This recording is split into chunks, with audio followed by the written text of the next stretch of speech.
Баршаңызға қайырлы күн. Осындай ауызашарға, кешкі асқа, обедкі асқа осындай керемет дәмді тамақты пісіруіңізге болады. Ол үшін бізге ет қажет болады. Өзіңіздің қалауыңызша қанша ет салам десеңіз, қандай көлемде пісірем десеңіз, өзіңіз білесіз. Етті қанша грамм екенін жазбаймын. Өзіңіз қанша салғыңыз келсе сонша саласыз. Көптеу алғыңыз келсе көптеу саласыз. Аз болса аздау саласыз. Осылай міне етті қатты үлкен емес, қатты кіші емес, оны орташа турап алатын боламыз. Етімізді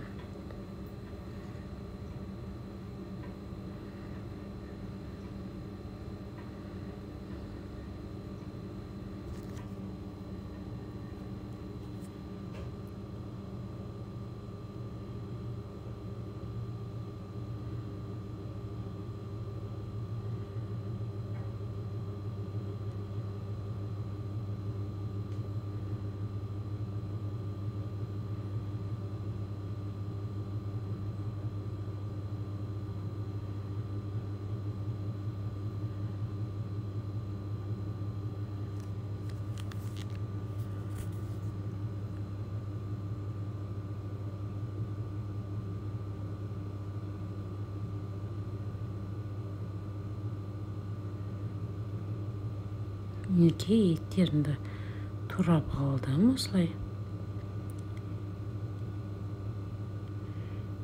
Енді майымызды құйып шыжғырып алам.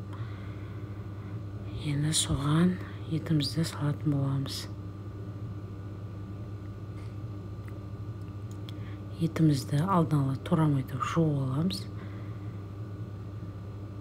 Менде сиыр еті, қой еті, сиыр еті, қандай ет болса да маңызды емес. Мінекей осылай майымыз қызып бастайды. Сол кезде былғап, етімізді былғап отырамыз.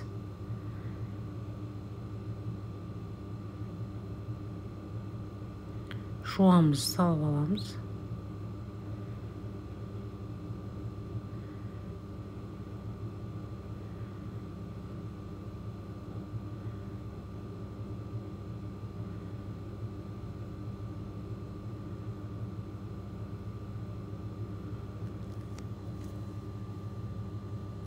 Жуамыз салып, бетін жауып,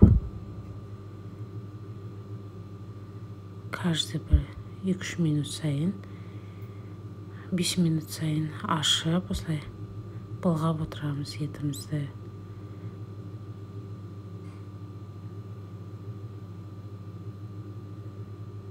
Тағы да жауып қоямыз. Етіміз жаймендеп жуамыз. Шығырылып етіміз жаймендеп күшті болып пісіп жатыр жаймендеп.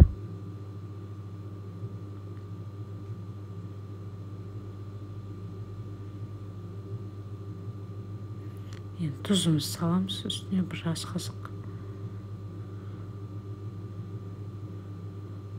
Былғап,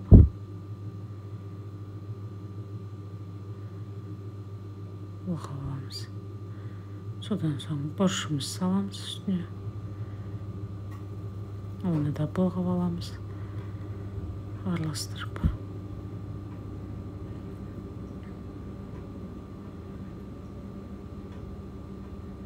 Бетін жауып қоямыз. Және де үйде қандай дәмдеуіш бар, любой дәмдеуіш салуыңызға болады. Дәміне қарай. Менде осындай дәмдеуіш болады, және соевый соус. Кішкене бір ас қасық құйып жібереміз да. Осылай етімізді тағы да 5 минутқа қойдым. Енді былғап қоямыз осылай.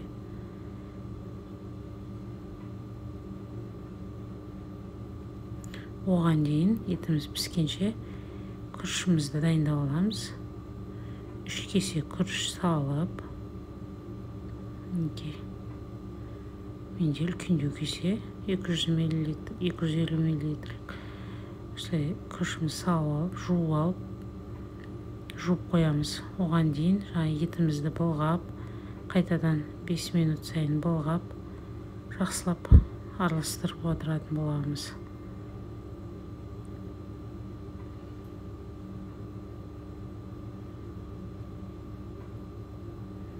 Енді етіміз жұмсақ, өте керемет, жұмсақ болып шығу үшін осындай газдалған сусын қоятын болам. Өзіңіз білесіз, сіз құймасаңыз да болады. Мінекей, бір кесе газдалған сусын құйдым. Ет өте жұмсақ, өте нәзік болып шығады.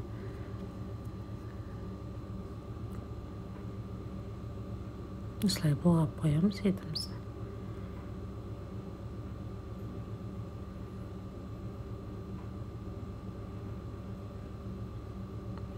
Енді күрішімізді жуып, суын төгіп, осылай маргаринді немесе сары майды алып, осылай шығарып,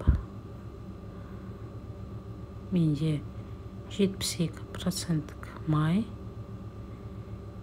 осылай майымызды ерітіп аламыз. Жақсылап. Үйдің майы болса да болады, үйдің майын салсаңыз да болады. Енді содан кейін жуылған күрішімізді салып араластыратын боламыз.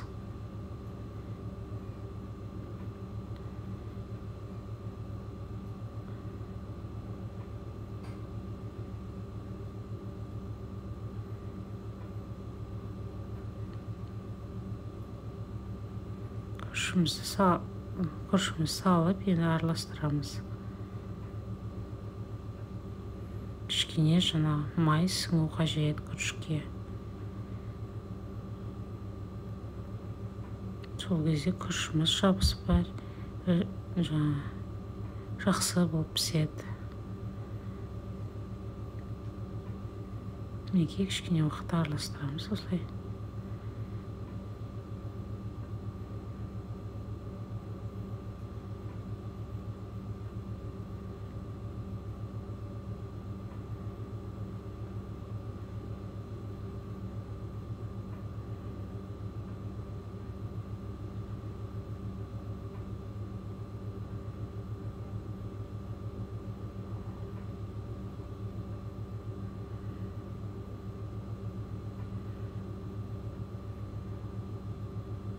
Күрішімізді қайта араластырып, асты жабысып қалмас үшін осылай тез-тезден араластырып отырамыз.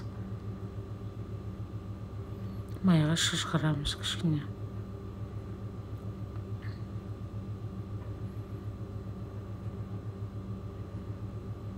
Енді бетін тегістеп аламыз да, бетіне су қоямыз. Күріштен кішкене ғана су қажет.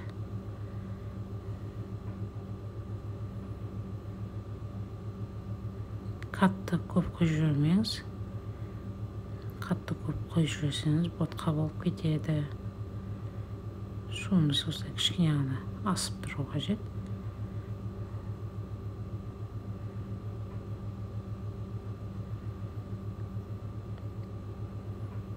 Енді тұзымызды саламыз. Астын бұқтыртып,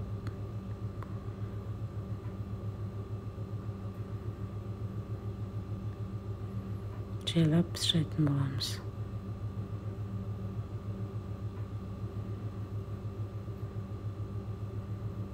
Жай отқа қоямыз. Мінекей күрішімізді араластырып қоямыз. Пісіп жатыр күрішіміз.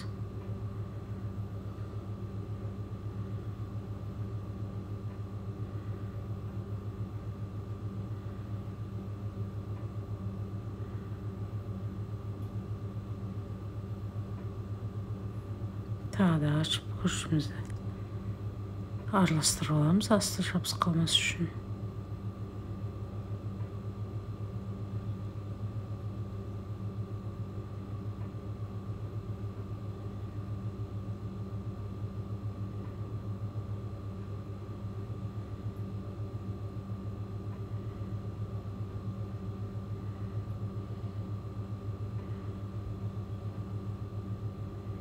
тағы да аузын жауып 5 минут қоямыз. Мінекей күрішіміз пісті. Көрдіңіз ба, өте сыпчатый, жабыспай пісті. Енді кукуруза қосамыз күрішімізге. Егер кукуруза ұнамайтын болса, қоспасаңыз да болады. Тек қана күріштің өзін қоссаңыз болады.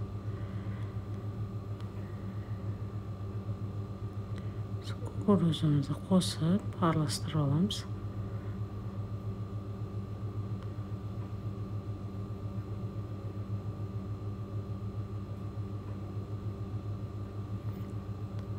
Кесемізге салып, ыдысқа салатын боламыз. Мінекей осындай керемет дәмді ас шықты. Ұнаса лайк басып тіркеліп кетіңіз. Рахмет баршаңызға.